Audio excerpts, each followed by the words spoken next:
नमस्कार। कभी सोचा है कि इंडिया के जो टॉप यूट्यूबर्स हैं, जिनके लाखों करोड़ों फॉलोअर्स हैं, वो असल में पैसा कमाते कैसे हैं? मतलब ad revenue, sponsorships, brand deals, इन सब के पीछे का असली हिसाब किताब क्या है? आज हम इसी दुनिया में थोड़ा अंदर तक जाएंगे और समझेंगे कि इंडियन यूट्यूब से कमाई का पूरा गणित आखिर है क्या। तो चलिए सीधा उस सवाल पे आते हैं जो हम सबके दिमाग में घूमता रहता है। एक भारतीय यूट्यूबर आखिर कमाता कितना है? क्या ये सच में एक फुल टाइम करियर बन सकता है? इसका जवाब आपको शायद हैरान कर दे। जी हाँ, बिल्कुल सही सुना आपने। ये आंकड़ा कोई मजाक नहीं है। भारत के कुछ टॉप क्रिएटर्स जैसे अमित भड़ाना महीने में 1.7 करोड़ रुपए तक कमा सकते हैं। ये कमाई का वो शिखर है, वो सपना है जो कई लोगों को यूट्यूब की तरफ खींचता है।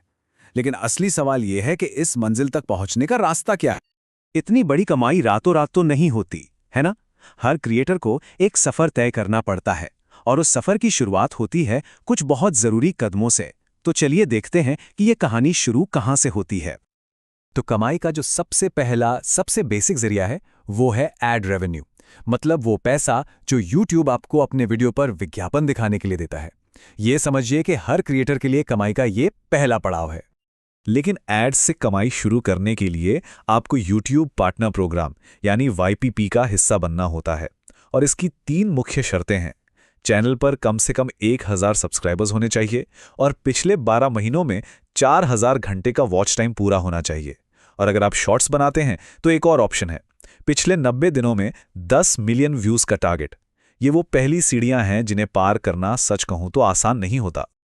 अच्छा, एड रेवेन्यू को समझने के लिए ना एक शब्द समझना बहुत जरूरी है, सीपीएम।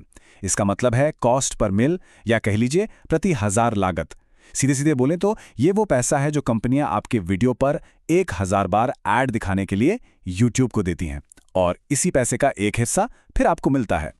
तो सवाल यह है कि भारत में व्यूज से आखिर कमाई होती कितनी है? चलिए इन नंबर्स पर जरा गौर करते हैं। 1000 व्यूज पर आपको 50 रुपए से 200 रुपए तक मिल सकते हैं।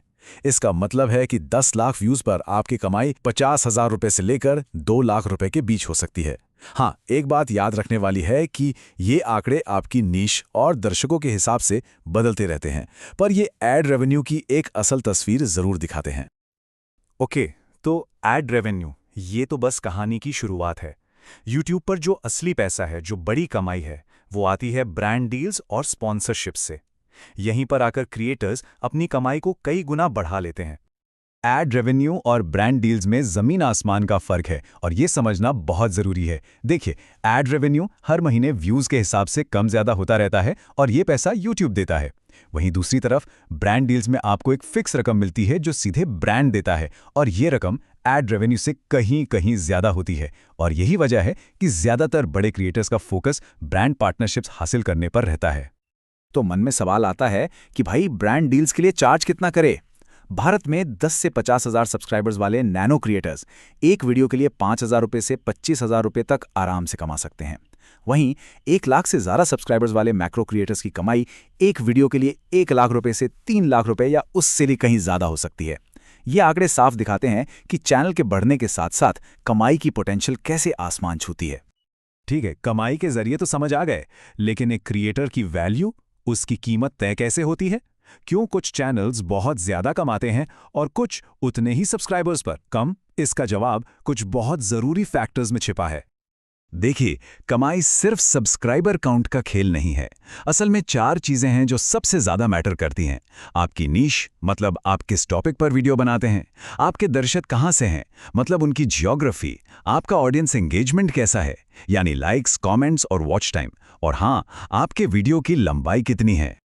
आपकी ऑडियंस कहाँ की है, ये आपकी कमाई पर इतना जबरदस्त असर डाल सकता है कि आप सोच भी नहीं सकते। जरा इस ग्राफ को देखिए। भारत में अगर आपका एवरेज सीपीएम 80 रुपए है, तो यूएसए या यूके के दर्शकों से वही सीपीएम 400 रुपए या उससे भी ज्यादा हो सकता है। क्यों? क्योंकि उन देशों में कंपनियां विज्ञापनों पर बहुत ज्यादा खर्च करती हैं। एक क्रिएटर ने इस बात को बहुत सही तरीके से समझाया है। उन्होंने कहा, आपकी कमाई उन लोगों से तय होती है जिन्हें आपके वीडियो पर विज्ञापन दिखाए जा रहे हैं। मतलब साफ है, अगर आपके दर्शक यूएस या यूरोप से हैं, तो आपकी एड रेवेन्यू भारतीय दर्शकों के मुकाबले कई गुना ज्यादा होगी, भले ही वीडियो भारत में बैठकर बनाया जा रहा हो। आपकी नीश यानी आपके वीडियो का टॉपिक भी कमाई में एक बहुत बड़ा रोल प्ले करता है। फाइनेंस और टेक जैसे विषयों पर सीपीएम सबसे ज्यादा होता है। ऐसा इसलिए क्योंकि इन फील्ड से जुड़े प्रोडक्ट्स और सर्विसेज महंगे होते हैं, तो कंपनियां भी विज्ञापन पर ज्यादा खर्च करती हैं। वहीं दूसरी तरफ एंटरटेनमेंट और व्लॉगिंग में सीपीएम काफी कम रहता है। तो सही नीश चुनना आपकी कमाई को सीधे सीधे इफेक्ट करता है।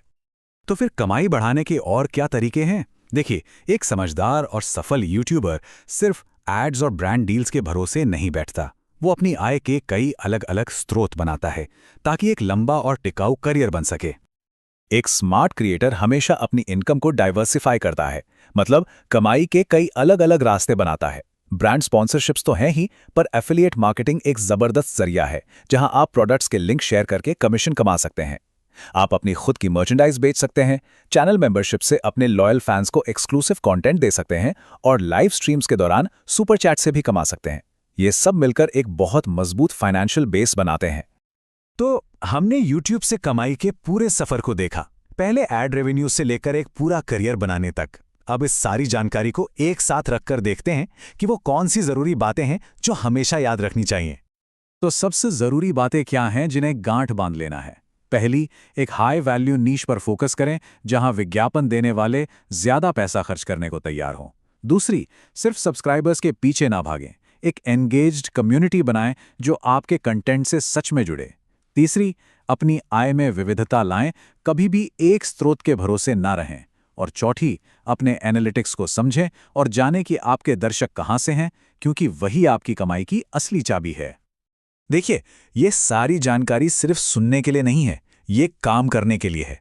तो अब असली सवाल ये है कि इन रणनीतियों का इस्तेमाल करके अपने चैनल को अगले लेवल पर कैसे ले जाना है। सफलता का रास्ता अब सामने है, बस पहला कदम उठाने की जरूरत है।